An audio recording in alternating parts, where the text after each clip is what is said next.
ಎಲ್ರಿಗೂ ನಮಸ್ಕಾರ. ಹವ್ಯಕ ಪಾಕಶಾಲೆಗೆ ಸ್ವಾಗತ. ಇವತ್ತು ಪೈನಾಪಲ್ ತವಾ ಫ್ರೈಯನ್ನು ಯಾವ ರೀತಿ ಮಾಡೋದು ಅಂತ ನೋಡೋಣ. ಈ ಪೈನಾಪಲ್ ತವಾ ಫ್ರೈಯನ್ನು ಬಹಳ ಸರಳ ವಿಧಾನದಲ್ಲಿ ಅದೇ ರೀತಿ ರುಚಿಕರವಾಗಿ ಕೂಡ ಮಾಡ್ಕೊಳ್ಬೋದು.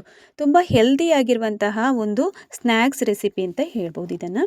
ಈ ಪೈನಾಪಲ್ ಪೀಸನ್ನಲ್ಲಿ ಸ್ವಲ್ಪ ಹುಳಿ ಅಂಶ, ಸಿಹಿ, ಖಾರ ಎಲ್ಲವನ್ನ ಇದು ಹೊಂದಿರುತ್ತೆ. ಹಾಗಾಗಿ ಮಕ್ಕಳಿಗಂತೂ ಸೂಪರಾಗಿ ಇಷ್ಟ ಆಗುತ್ತೆ ಅಂತ ಹೇಳ್ಬೋದು. ಸಂಜೆ ಹೊತ್ತಿಗೆ ಸ್ನ್ಯಾಕ್ಸ್ ಆಗಿ ಇದನ್ನು ಮಾಡಿ ಕೊಡಬಹುದು. ಇನ್ನು ಹಾಗೇನೆ ಇದನ್ನ ಪೈನಾಪಲನ್ನು ತಿನ್ನೋದು ತುಂಬಾನೇ ಕಷ್ಟ. ಹುಳಿಯಾಗಿರುತ್ತೆ. ಆಮೇಲೆ ಅಷ್ಟು ಚೆನ್ನಾಗಿ ಟೇಸ್ಟ್ ಕೂಡ ಇರಲ್ಲ. ಹೀಗೆ ಮಾಡಿದಾಗ ಮಕ್ಕಳಿಗೆ ಕೂಡ ತುಂಬಾನೇ ಇಷ್ಟ ಆಗುತ್ತೆ. ಬನ್ನಿ ಹಾಗಾದ್ರೆ ತವಾ ಫ್ರೈಯನ್ನು ಮಾಡೋ ವಿಧಾನವನ್ನು ನೋಡೋಣ.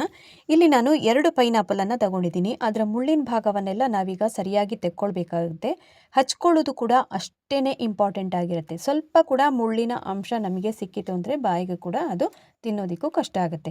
ಆಮೇಲೆ ಸರಿಯಾಗಿ ಇದನ್ನು ನೋಡಿ ಚಾಕುವಿನ ಸಹಾಯದಿಂದ ಹೀಗೆ ತೆಕ್ಕೊಳ್ಬೇಕು.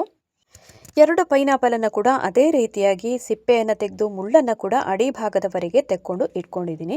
ಇನ್ನೀಗ ವೃತ್ತಾಕಾರವಾಗಿ ಈ ಥರ ಹೆಚ್ಕೊಳ್ಬೇಕಾಗುತ್ತೆ ಇದನ್ನು. ಇನ್ನು ಈ ಥರದ ಪೈನಾಪಲನ್ನು ನಾವು ಊಟದ ಒಟ್ಟಿಗಾದರೂ ಉಪಯೋಗ ಮಾಡಿದರೆ ಅಷ್ಟೇ ಇದರಲ್ಲಿ ಔಷಧೀಯ ಗುಣವನ್ನು ಕೂಡ ನಾವು ಕಾಣಬಹುದು. ಇದರಲ್ಲಿ ವಿಟಮಿನ್ ಸಿ ಅನ್ನು ಅಧಿಕ ಪ್ರಮಾಣದಲ್ಲಿ ಹೊಂದಿರೋದ್ರಿಂದ ರೋಗ ನಿರೋಧಕ ಶಕ್ತಿಯನ್ನು ಕೂಡ ಇದು ಹೆಚ್ಚಿಸುತ್ತೆ. ಇನ್ನು ಹೊಟ್ಟೆ ಉಬ್ಬರ ಆಮೇಲೆ ಅಜೀರ್ಣ ಸಮಸ್ಯೆಯನ್ನು ಕೂಡ ಹೋಗಲಾಡಿಸೋದಕ್ಕೆ ತುಂಬಾ ಸಹಾಯ ಮಾಡುತ್ತೆ ಅಂತ ಹೇಳ್ಬೋದು. ಈಗ ನೋಡಿ ಎಲ್ಲವನ್ನ ವೃತ್ತಾಕಾರವಾಗಿ ಹೆಚ್ಕೊಂಡಿದ್ದೀನಿ ರೌಂಡಾಗಿ. ಇನ್ನೀಗ ಇದರ ಮಧ್ಯಭಾಗದ ತಿರುಳನ್ನು ನೋಡಿ ಈ ಥರದ ಒಂದು ಮುಚ್ಚಳವನ್ನು ತಗೊಂಡು ಅದರ ಸಹಾಯದಿಂದ ನೋಡಿ ಹೀಗೆ ತೆಕ್ಕೊಂಡ್ರೆ ತುಂಬಾ ಸುಲಭವಾಗಿ ತಿರುಳನ್ನು ಕೂಡ ತೆಕ್ಕೊಳ್ಬೋದು. ಎಲ್ಲವನ್ನ ಕೂಡ ಅದೇ ರೀತಿಯಾಗಿ ಮುಚ್ಚಳದ ಸಹಾಯದಿಂದ ನೋಡಿ ಈ ಥರ ತೆಕ್ಕೊಳ್ತಾ ಇದ್ದೀನಿ. ಸ್ವಲ್ಪ ಪ್ರೆಸ್ ಮಾಡಿದರೆ ಸಾಕು, ಮಧ್ಯಭಾಗದಲ್ಲಿ ಅದು ಹೋಲ್ ಮಾಡಿ ಸುಲಭವಾಗಿ ತೆಕ್ಕೊಳ್ಬೋದು. ಸ್ವಲ್ಪ ಶಾರ್ಪ್ ಆಗಿರುವಂತಹ ಮುಚ್ಚಳವನ್ನು ತಗೊಂಡ್ರೆ ಒಳ್ಳೆಯದು. ಗಾಜಿನ ಬಾಟ್ಲಿ ಬರುತ್ತಲ್ಲ, ಅದರ ಮುಚ್ಚಳಗಳೆಲ್ಲ ಸ್ವಲ್ಪ ಗಟ್ಟಿಯಾಗಿರುತ್ತೆ, ಅದನ್ನು ತಗೊಂಡ್ರೆ ಒಳ್ಳೆಯದು.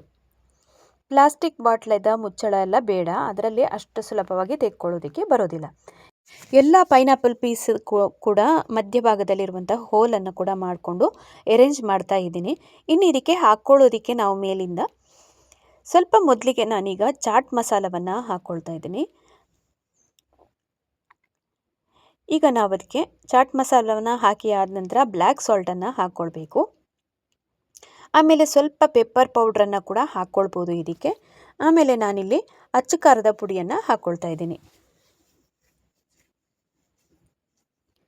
ಅಚ್ಚ ಖಾರವನ್ನು ಪುಡಿಯನ್ನು ಹಾಕಿ ಆದ ನಂತರ ಇದನ್ನು ನೋಡಿ ಈ ಥರ ಕೈಯಿಂದ ಮಿಕ್ಸ್ ಮಾಡ್ಕೊಳ್ಬೇಕು. ಹೀಗೆ ಒಂದಕ್ಕೊಂದು ನಾವಿದು ನೋಡಿ ಈ ಥರ ರಬ್ ಮಾಡಿದಾಗ ಚೆನ್ನಾಗಿ ಅದು ಹೊಂದ್ಕೊಳ್ಳುತ್ತೆ ಎಲ್ಲ ಕಡೆಗೂ. ಇನ್ನೀಗಾಗಲೇ ನಾನು ತವಾವನ್ನು ಕಾಯೋದಕ್ಕೆ ಇಟ್ಟಿದ್ದೀನಿ ಸ್ಟವ್ ಮೇಲೆ.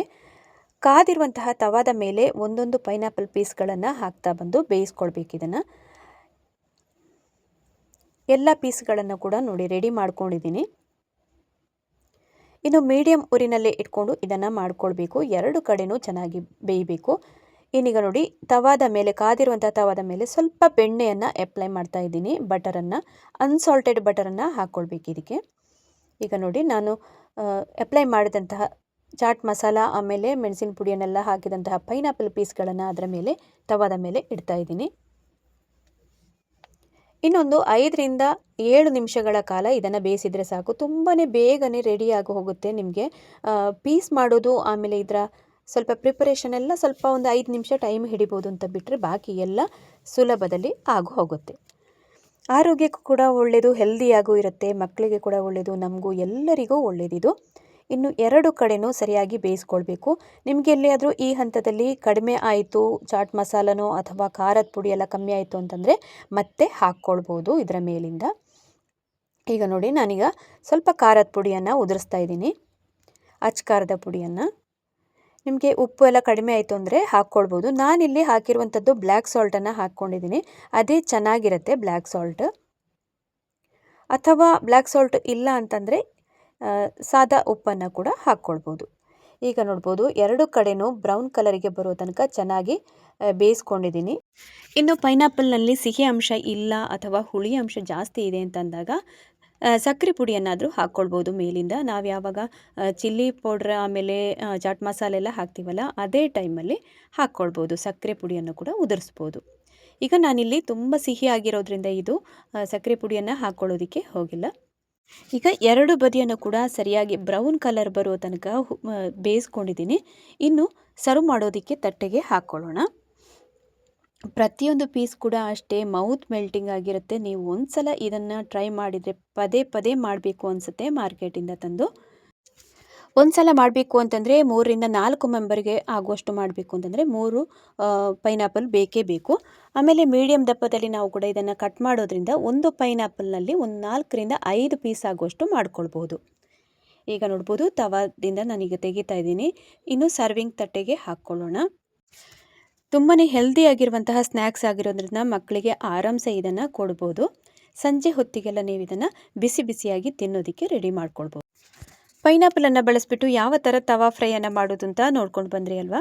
ಇವತ್ತಿನ ವಿಡಿಯೋ ನಿಮಗೆ ತುಂಬಾ ಇಷ್ಟ ಆಗಿರ್ಬೋದು ಅಂತ ಅಂದ್ಕೊಂಡಿದ್ದೀನಿ. ಇಷ್ಟ ಆದಲ್ಲಿ ಚಾನಲನ್ನು ಹೊಸಬ್ರು ಯಾರಾದರೂ ನೋಡ್ತಿದ್ರೆ ದಯವಿಟ್ಟು ಸಬ್ಸ್ಕ್ರೈಬ್ ಮಾಡಿಕೊಂಡು ಅದೇ ರೀತಿ ಸಪೋರ್ಟ್ ಮಾಡ್ತಾನೆ ಇರಿ. ಈ ವಿಡಿಯೋವನ್ನು ಹೆಚ್ಚಾಗಿ ಎಲ್ಲ ಕಡೆ ಫ್ಯಾಮಿಲಿ ಫ್ರೆಂಡ್ಸ್ ಆಗಿರ್ಬೋದು ರಿಲೇಟಿವ್ಸ್ ಜೊತೆಗೆಲ್ಲ ಶೇರ್ ಮಾಡಿ ಸಪೋರ್ಟ್ ಮಾಡಿ. ಹವ್ಯಕ ಪಾಕಶಾಲೆಯಲ್ಲಿ ಹೊಸ ಹೊಸ ರೆಸಿಪಿಗಳನ್ನು ದಿನಾಲೂ ಅಪ್ಲೋಡ್ ಮಾಡ್ತಾನೆ ಇರ್ತೀನಿ. ಇನ್ನೊಂದು ಹೊಸ ರುಚಿಯೊಂದಿಗೆ ಸಿಗೋಣ. ಅಲ್ಲಿ ತನಕ ನಮಸ್ಕಾರ.